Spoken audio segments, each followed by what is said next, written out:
नमस्कार दोस्तों, पाथफाइंडर में आप सभी का स्वागत है। मेरा नाम है डॉक्टर महिपाल सिंह राठौड़ और आज इस लेक्चर में मैं आपके साथ चर्चा करूंगा कोविड 19 की तीसरी लहर के बारे में। We are talking about the third wave of COVID 19 in India.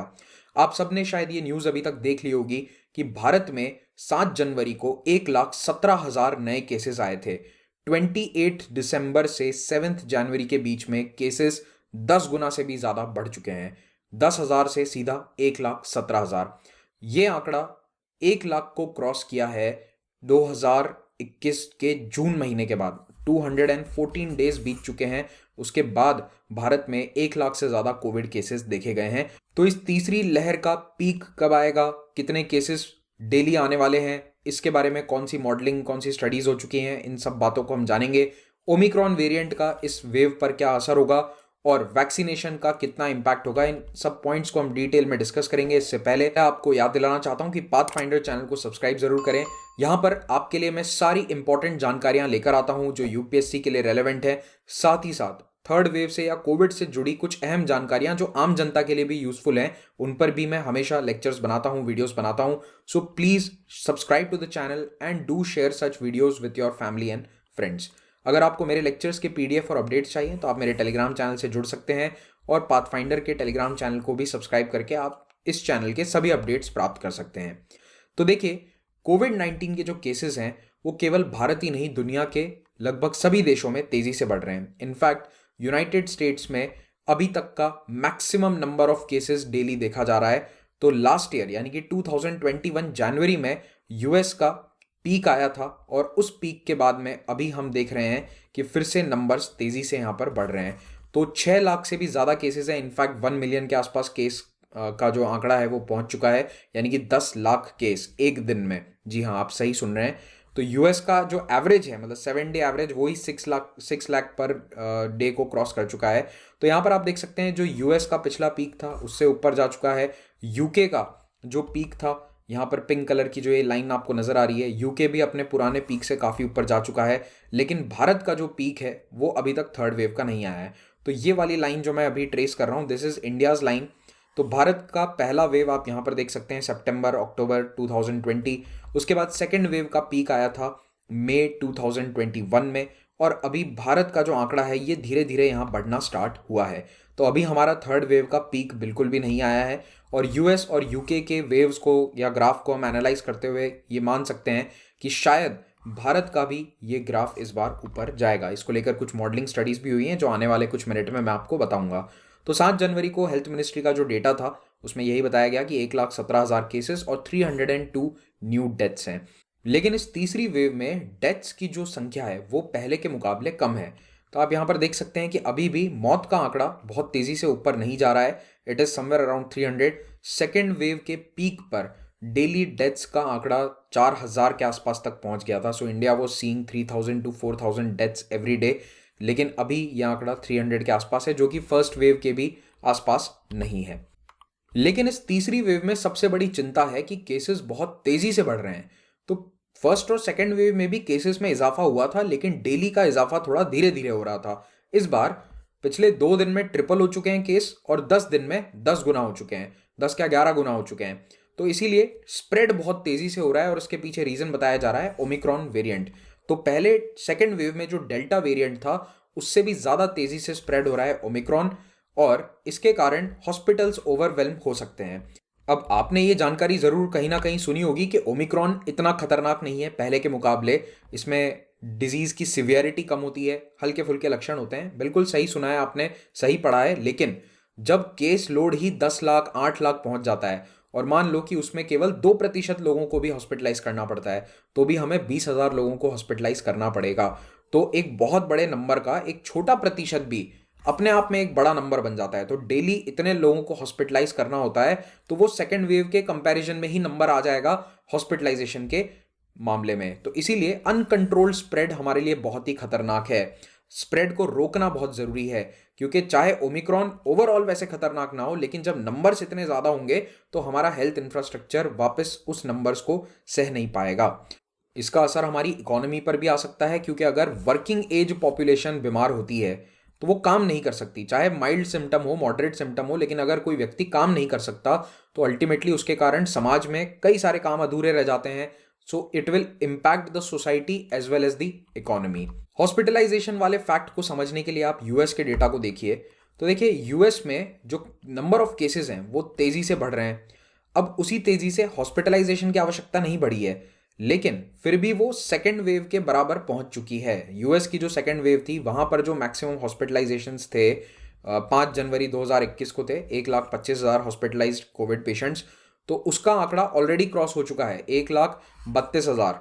तो इस तरह से आप देखोगे कि केसेस बहुत तेजी से बढ़े हैं, उसके कारण हॉस्पिटलाइजेशन की संख्या भी लगभग सेकेंड वेव के बराबर ही आ गई है। तो ओवरऑल हेल्थ केयर इंफ्रास्ट्रक्चर पर उतना ही लोड या उतना ही बर्डन फिर से आ गया है। और देखो जो यूएस और यूके में होता है वो लगभग उसी प्रकार का कुछ ना कुछ मॉडल हमारे यहाँ पर भी फॉलो होता है। ये भी फैक्ट हम फर्स्ट और सेकेंड वेव में देख चुके हैं।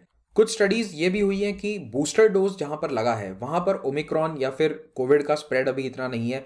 तो इसको लेकर भी कई स्टडीज हुई हैं जहां पर ये देखा गया कि जहां तीसरी डोज लग गई थी उन देशों के अंदर हॉस्पिटलाइजेशन की आवश्यकता कम पड़ रही है, लेकिन यूनाइटेड स्टेट्स जहां पर बूस्टर डोज इतनी बड़ी मात्रा में नहीं लगी है वहां पर हॉस्पिटलाइजेशन की आवश्यकता पड़ रही है। जिन देशों ने तीसरी या बूस्टर डोज अपने नागरिकों को दी है उनमें टॉप पर बड़े देशों में नाम आता है UK, Chile, Israel, Germany, South Korea, इन देशों का। तो इनमें अभी भी केस इतनी तेजी से नहीं बढ़ रहे हैं, लेकिन जिन देशों में बूस्टर डोज नहीं लगा है वहां पर केसेस तेजी से बढ़ रहे हैं। इजराइल जहां पर एक बड़ी आबादी को बूस्टर डोज लग चुका है वहां पर हॉस्पिटलाइजेशन की ज़रूरत भी कम पड़ रही है। आप इस ग्राफ में देख सकते हैं ये वीकली पर मिलियन यानी कि 10 लाख लोगों पर कितने लोगों को हॉस्पिटलाइज करना पड़ रहा है उसका ग्राफ है। तो 50 से 100 के बीच में ये एवरेज चल रहा है। सो लेट्स से 100 पर मिलियन पर वीक इतने लोगों को अस्पताल में भर्ती कराने की ज़रूरत पड़ रही है। यूके में भी स्थिति कुछ इसी प्रकार से है। तो नंबर ऑफ केसेस तो अपने ऑल टाइम हाई पर पहुंच चुके हैं, रिकॉर्ड तोड़ चुके हैं, लेकिन हॉस्पिटलाइजेशन वाला जो ग्राफ है येलो कलर में ये आप देख सकते हैं अभी भी उतना ऊपर नहीं गया और इसके पीछे बूस्टर डोज रीजन बताया जा रहा है। अब जहां तक बात है भारत की, तो भारत में तीसरी वेव में मैक्सिमम कितने केसेस देखने को मिलेंगे? हमने देखा था कि सेकेंड वेव में 4 लाख केसेस पर डे तक आंकड़ा पहुंच गया था in the month of May 2021। तो इस बार ये आंकड़ा कहां तक जाएगा इसको लेकर दो इंपॉर्टेंट मॉडलिंग स्टडीज हुई है। पहली स्टडी करी गई है IISc और इंडियन स्टैटिस्टिकल इंस्टीट्यूट के द्वारा ज्वाइंट स्टडी है ये। इनके अनुसार 3 कंडीशंस हो सकती हैं। तो इन्होंने 3 सिनेरियो बताए हैं ससेप्टेबिलिटी के अनुसार। ये थोड़ा सा ज़्यादा अभी कॉम्प्लेक्स हो जाएगा, मैं आपको बस इतना बेसिक समझा देता हूं कि इन्होंने कहा है कि मैक्सिमम 10 लाख तक आंकड़ा पहुंच सकता है, 1 मिलियन केसेस पर डे। दूसरा सिनेरियो है 6 लाख पर डे और तीसरा सिनेरियो है 3 लाख केसेस पर डे का। तो हम मान के चल सकते हैं कि 6 से 10 लाख के बीच में जो इनका एस्टिमेट है शायद इतना हो सकता है पर डे का केस। और दूसरी स्टडी मॉडलिंग वाली जो करी गई है वो IIT कानपुर के द्वारा करी गई है। तो IIT कानपुर के ही जो प्रोफेसर मनिंद्र अग्रवाल हैं इन्होंने ये जानकारी दी थी कि इनकी स्टडी के अनुसार 4 से 8 लाख केसेस पर डे का एवरेज आएगा और पीक आएगा some time around January and February beginning, यानी कि अभी से लगभग 3 हफ्ते बाद।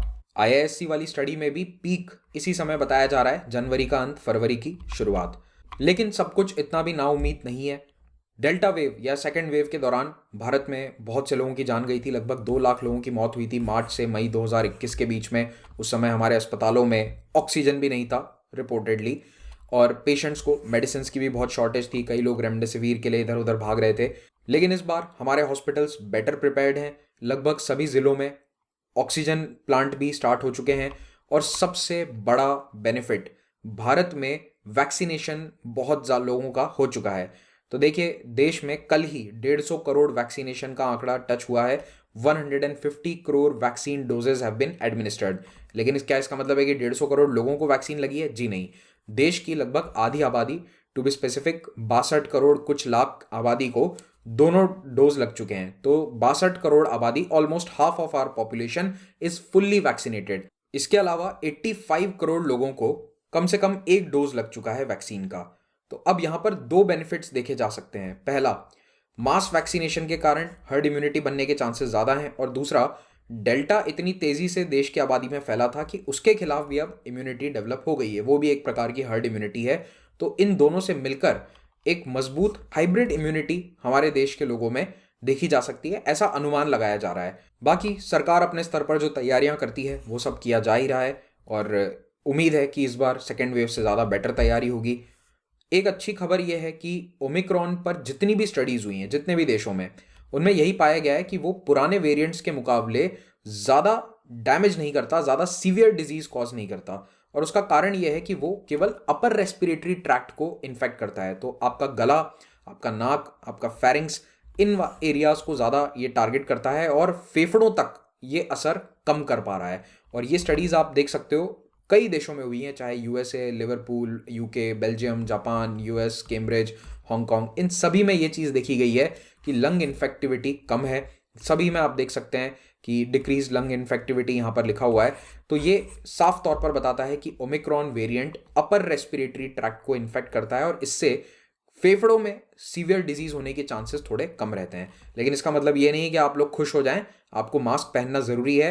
अपर रेस्पिरेटरी ट्रैक्ट भी आपका ही है, अपने ही शरीर का हिस्सा है, पड़ोसी का नहीं है। तो मास्क पहन के रखना ज़रूरी है, चाहे आप डबल वैक्सीनेशन ले चुके हो, दोनों डोज ले चुके हो, but still you have to take care. अब जैसे जैसे कोविड के केसेस बढ़ रहे हैं, एक चीज़ देखी जा रही है कि हॉस्पिटलाइजेशन की आवश्यकता कम है। तो इस बार सरकार का ध्यान फिर से आइसोलेशन एट होम, यानी कि घर पर आइसोलेट करने पर है, और कॉन्टैक्ट ट्रेसिंग पर है। तो मैं भी आपसे रिक्वेस्ट करता हूं कि अगर आपको थोड़े बहुत भी लक्षण नज़र आ रहे हैं अपने शरीर में, तो प्लीज़ अपने आप को आइसोलेट करें, घर में दूसरों से दूर रहें जब तक कि आपके टेस्ट के नतीजे नहीं आ जाते हैं। फाइनली मैं आपसे रिक्वेस्ट करता हूं कि अगर आप थर्ड डोज यानी कि बूस्टर डोज के लिए एलिजिबल हैं तो प्लीज़ जल्द से जल्द उसे लगवाइए। अपने घर में कोई टीनेजर्स हैं, वो एलिजिबल हैं डोज के लिए, वैक्सीनेशन के लिए, उनको टीका लगवाएं। देखिए, तीसरी डोज लगवाने का थोड़ा सा फ़ायदा ही है। 3 dose plus memory B cells जो ओमिक्रॉन के खिलाफ आपका बचाव करेंगे, memory B cells and the T cells, ये कोविड-19 के खिलाफ एक दीवार बना देते हैं। ये दीवार अगर आपके शरीर में है तो आप कोविड-19 से, ओमिक्रॉन वेरिएंट से भी अच्छे से लड़ सकते हैं। बाकी आप मास्क पहनिए, कहीं भी बाहर जाते हैं तो मास्क ज़रूर पहने, और कोशिश करें कि जहाँ भीड़ है वहाँ पर ना जाएं। कहीं पर भीड़ इकट्ठी मत करिए, अपने घर पर पार्टीज़ वगैरह मत करिए। कई लोग 31 दिसंबर को पार्टी करके ओमिक्रॉन वेरिएंट ले आए थे। तो ये उस थोड़ा सा नतीजा उसका भी है कि 1 जनवरी के बाद से आप देख रहे होंगे कि केसेस काफ़ी बढ़ गए हैं। So please be aware and take care. अगर कोविड-19 के कारण आपको घर पर अंदर बैठना पड़ रहा है तो इस वक्त को ज़ाया ना करें। अनअकैडमी के माध्यम से यूपीएससी की तैयारी कर सकते हैं। देश के बेस्ट एजुकेटर्स, बेस्ट टीचर्स यहाँ पर लाइव पढ़ाते हैं। जिन टीचर्स से पढ़ने के लिए आपको कभी दिल्ली जाना पड़ता था, वो टीचर्स अब सब अनअकैडमी पर आकर आपको आपके घर में पढ़ाएंगे via the screen of course. तो यहाँ पर प्लस और आइकॉनिक 2 प्रकार के सब्सक्रिप्शन हैं जिनको आप अवेल कर सकते हैं। दोनों ही सब्सक्रिप्शन में आपको 10% डिस्काउंट मिलेगा अगर आप महिपाल कोड का इस्तेमाल करते हैं। तो अगर आप 1 ईयर का सब्सक्रिप्शन लेते हैं, मिनिमम 1 साल का सब्सक्रिप्शन लीजिए, क्योंकि यूपीएससी की तैयारी इससे कम समय में मेरे अनुसार पॉसिबल नहीं है। ऑप्शनल का भी कोर्स आप यहाँ पर ले सकते हैं। ऑप्शनल और जीएस का जो कंबाइंड कोर्स होता है वो आपको अभी 18 मंथ्स के समय के लिए 71,000 नहीं, बल्कि इसमें भी 10% डिस्काउंट के साथ अवेलेबल होगा if you are using the code Mahipal. So 63,000 something rupees में आपको ये पूरा कोर्स अवेलेबल होगा फॉर 18 मंथ्स, जिसमें जीएस की किताबें शामिल हैं, मेंस और प्रीलिम्स की टेस्ट सीरीज शामिल है, ऑप्शनल की भी टेस्ट सीरीज शामिल है। तो इन सभी बेनिफिट्स का पूरा फ़ायदा उठाइए। हमारे नए बैचेस 12 जनवरी से शुरू हो रहे हैं। You can join these batches. मेरा post independence history of India का कोर्स ऑनगोइंग है। इसका लिंक नीचे आपको डिस्क्रिप्शन में और पहले कमेंट में मिल जाएगा। इस कोर्स को भी आप ज्वाइन कर सकते हैं अगर आप एक प्लस सब्सक्राइबर हैं। रविवार 9 जनवरी को 11 बजे अनअकैडमी कॉम्बैट आ रहा है। ये ना केवल एक ऑल इंडिया रैंकिंग का एक बहुत अच्छा जरिया है, आप इसमें अपनी रैंक देख सकते हैं पूरे भारत में, साथ ही साथ यहाँ आपको स्कॉलरशिप भी अवेलेबल होगी। तो इसमें हिस्सा ज़रूर लें। इसका लिंक नीचे पहले कमेंट में मिल जाएगा। कहीं पर भी अनलॉक कोड मांगा जाता है तो आप महिपाल कोड का इस्तेमाल कर सकते हैं। हमारे सारे कोर्सेज ईएमआई ऑप्शन पर भी अवेलेबल हैं। डिस्क्रिप्शन में लिंक दे रखा है, उस पर क्लिक करके आप ईएमआई का प्रोसेस जान सकते हैं। 2 फ्री टेस्ट सीरीज़ हैं, इनका फ़ायदा ज़रूर उठाइए। Thank you very much, have a great day.